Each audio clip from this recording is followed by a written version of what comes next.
日粵語詞，嗱睇下片先吓。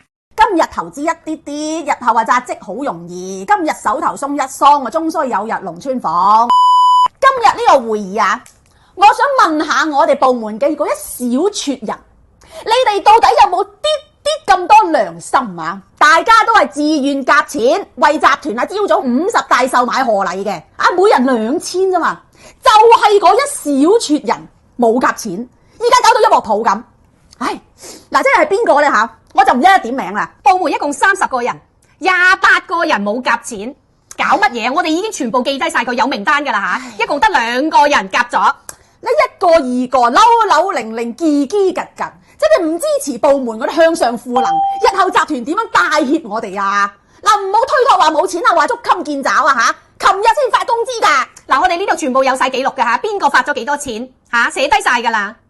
雖然送禮咧就未必可以飛黃騰達，但係唔送就一定冇機會。做人一定要有大格局，目光放遠。今日投資一啲啲，日後扎積好容易。今日手頭鬆一桑，終須有日龍穿鳳。但係如果某一啲工友依然闊佬懶理嘅話呢，咁聽日有咩頭暈身慶啊？就唔好揾領導喊苦喊忽求幫手啦。夾錢是不是會在禮物上署名啊？天真啊，乜梗係以部門領導我本人嘅名義送禮先得噶。上面啲領導又唔識你係邊個啫？你二打六嚟嘅咋，送咗都白送啦，署名真係。咁又係，咁我哋都支持下啲領導啦，嚟俾出欠條你啦。吓，欠條2000蚊？當我問下主管借下錢咯。到時啲老總帶挈我哋飛黃騰達，我哋再還翻條數俾你。哦，仲有啊，記得開埋張發票翻嚟，我哋要記賬噶。佢反 PUA 你喎。但那應該通通有男有女，人家是匆匆忙忙。今日粵語詞，啲，你哋到底有冇啲咁多良心啊？啲字啊，說文解字嘅解釋呢，就係少也。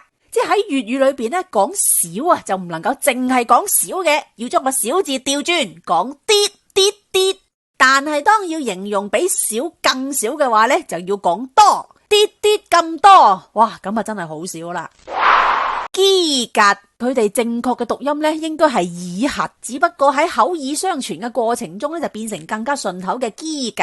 按照宋朝嘅集韻啊，機同格咧分別都係用牙咬嘅意思啊。咁後嚟咧就引申為買賣相爭、討價還價。咁到而家啦，就係專門攞嚟指個人咧就好麻煩嘅、唔合作嘅，甚至仲伴有挑釁嘅行為。具體點用睇片啦。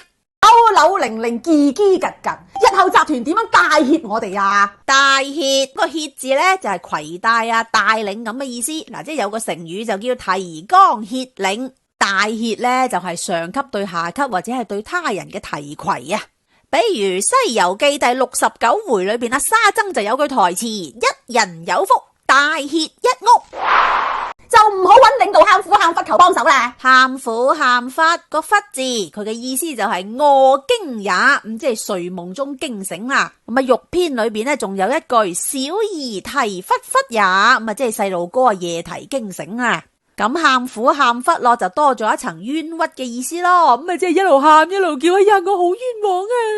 如果某一啲工友依然闊佬懶理嘅話呢，咁聽日有咩頭暈身慶啊？頭暈身慶呢隻慶呢，佢就有3個意思嘅。第一就係動詞烘烤咁解，即係慶翻熱啲湯啊。第二就係形容熱啦，咁頭暈身慶自然就係頭暈身熱咯，就係指一啲小病小痛啊。第三呢，就係書面語嘅熱敷大勁咁解，即係打牌打到興起啊，打完收工。